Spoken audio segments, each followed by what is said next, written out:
নিরামিষের দিন দই বেগুনটা বানিয়ে দেখো। নিরামিষের দিনে মনে হবে না যে আজকে নিরামিষ কেন আসলো, কি খাবো, একদম মুখে লেগে থাকা রেসিপি। একবার খাবে আজীবন মনে রাখবে। হ্যাঁ একদম, বানিয়ে দেখো। নমস্কার বন্ধুরা, আমার চ্যানেলে তোমাদের সবাইকে স্বাগত জানাই। এই দেখো আমার হাতে কি বেগুন, করবো আজকে দই বেগুন। নিরামিষের দিন না ভাবি কি করব কি করব কি করব, তো অনেক রেসিপি আছে, তার মধ্যে একটা বিখ্যাত রেসিপি কিন্তু দই বেগুন। একদম পাতে নেবে, এরকম দুখানা পিস লম্বা লম্বা করবো। এই যে বোটাটা, এই বোটাটাকেও ছাড়বো না। আর একটু দইয়ের গ্রেভিটা নেবে। হ্যাঁ, আর একটুখানি গ্রেভি নেবে, ব্যাস, আর কিচ্ছু লাগবে না। আজকে আর বলবো না একটা লেবু লাগবে, কারণ এটা এর মধ্যে টক দই পড়বে। আজকে আর লাগবে না লেবু, লেবু ছাড়াই খেও। তো চলো শুরু করা যাক। প্রথমে বেগুনগুলোকে লম্বা লম্বা করে কাটবো। এই যে বোটাটা আছে না, বোটাটা সমেত নেব। দেখি আবার পোকা বেরোয় নাকি, এর ভেতরে কি আছে বোঝা যাচ্ছে না তো। না পোকা বেরোবে না। বাবা আমার ভাগ্য কি ভালো, পোকা বেরোয়নি। চেষ্টা করবে এই যে সবুজ যে বোটা আছে, বোটা সমেত কাটতে, দেখতে সুন্দর লাগবে, টিক্কি ধরে ধরে খাওয়া যাবে। হ্যাঁ প্রত্যেকটা তাহলে এবার কেটে নিই আমি। দেখো বেগুনের কিন্তু এই বোটাটা নেব, বোটার গায়ে যে একটা থাকে না, এই যে এটা কিন্তু দরকার নেই, এটাকে এটাকে তুলে নেব। এটা ছাড়িয়ে বোটা শুদ্ধ রাখবো। এগুলো সব কটা আমি ছাড়িয়ে নিই। দেখতে কেমন লাগে, ভালো লাগে না তো? এই যে ছোট্ট একটা অংশ আছে না, ওটাকে ছাড়িয়ে নেব। যা লেজটাই তুলে দিলাম। এই যে আস্তে আস্তে তুলে নিলেই হয়ে যাবে।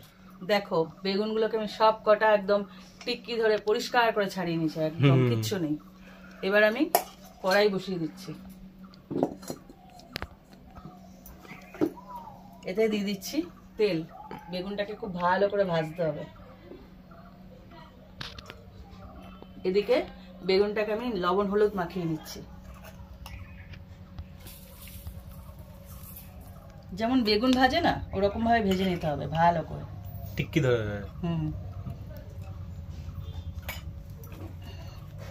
চলো গায়ে হলুদ হয়ে যাবে। দেখো বলছিলাম পোকা হয়নি, ছোট্ট একটা পোকা বেরিয়েছে, আর একটা ছিল একদম ফ্রেশ।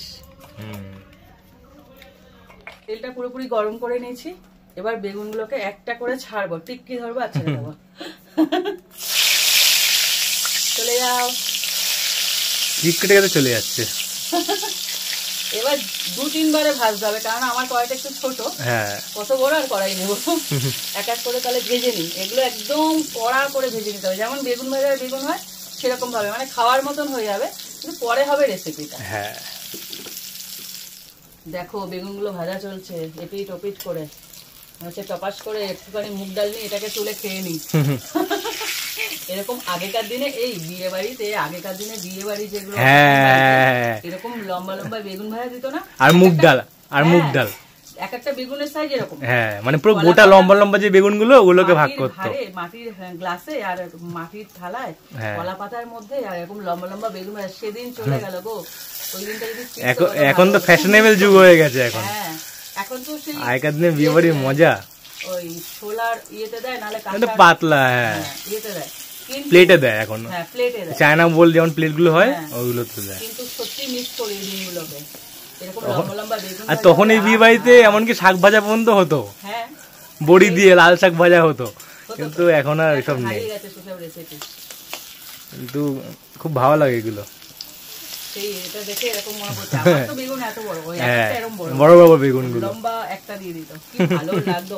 এক একটা বেগুনকে মনে হয় বেশি মোটা হলে 6 পিস, আর যদি বেশি মোটা না হয় 4 পিস মতো করতো। খুব ভালো লাগে। বেগুনগুলো পুরো দেখো লাল করে ভেজে নিয়েছি। এবার এটাকে তুলে নেব।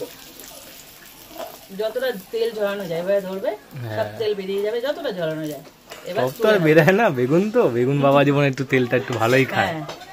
এবার বাকিগুলো এক এক করে ভেজে নিই। এই তো চলে গেল, প্রত্যেকটা বেগুন আমার ভাজা হয়ে গেছে।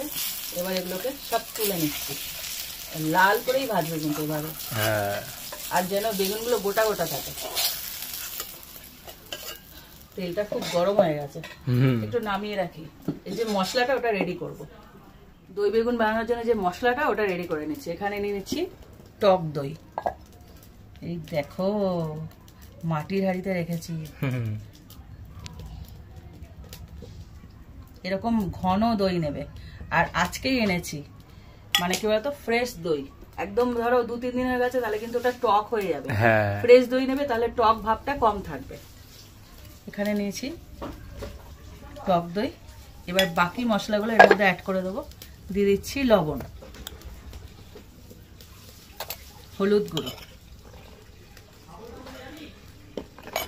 আর দিচ্ছি জিরের গুঁড়ো।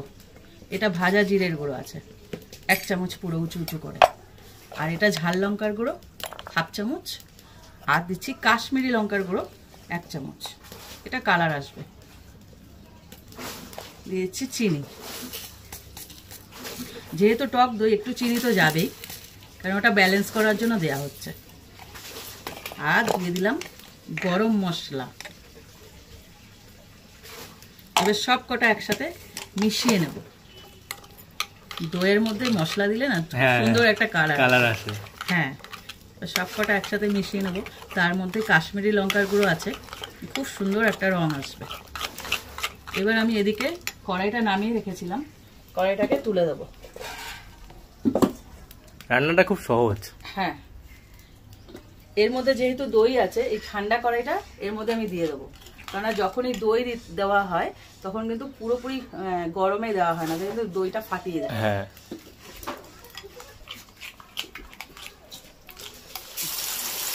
যখনই করবে একদম ঠান্ডার মধ্যে ঠান্ডা করে দেবে, আর একটু জল দেবে।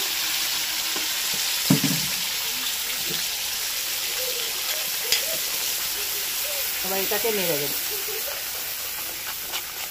ফোটার পালা। হ্যাঁ, এবার একটুখানি কষিয়ে নেব। দেখো মশলা শুদ্ধ দইটা আমি দিয়ে দিয়েছি, আর তাপটা একদম লো রাখবে। দেখো একদম ডিমে আঁচ কিন্তু। এবার একটু নেড়ে চেড়ে এর মধ্যে বেগুনটা দিয়ে দেবো।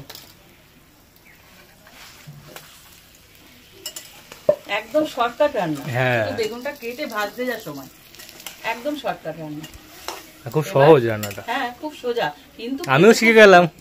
কিন্তু খেতে খুব সুন্দর। ইনি তো এতদিন দেখতে পেতেন না আমি কিভাবে রান্না করি, সত্যি দেখতে পাই, শিখে আর শুধু খেতে বসতাম তো এই জন্য। এবার নাড়াচাড়া করে এর মধ্যে একটু জল দেবো, অল্প একদম। এটা না একদম মাখা মাখা হয়। এই দইয়ের যে এখানে মিক্স করেছিলাম ওর মধ্যে একটু জল দিয়ে রেখেছি, ওই জলটাই এর মধ্যে দিয়ে দেবো। তোমরা সবাই জানো যে মা কিছু নষ্ট করে না। আমি কিছু নষ্ট করি না, এটা সত্যি কথা।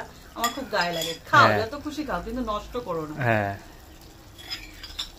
এবার দিয়ে দিচ্ছি জলটাকে। সবসময় খেয়াল করবে যখনই দই দেওয়া হয় তখন হাই হিটে রাখলে কি হবে, ফেটে যেতে পারে।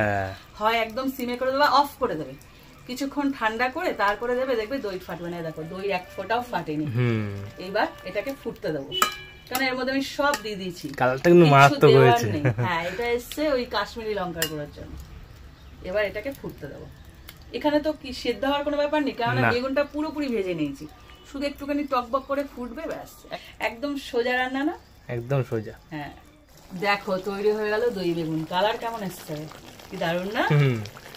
অনুষ্ঠান বাড়ি থেকে কিন্তু একদম কম না। একদম নিরামিষের দিন যখন মনে করবে কি খাবো কি খাবো, তখন এই রেসিপিটা বানিয়ে, হ্যাঁ, মানে বানানোর পর আমাকে কমেন্ট করো কেমন লাগলো। ভালো লাগলে লাইক দিও, আর এটা শেয়ার করো অবশ্যই। যদি আরো রেসিপি পেতে চাও তাহলে আমার চ্যানেলটা সাবস্ক্রাইব করে দিও। তো আজকের মতন টাটা।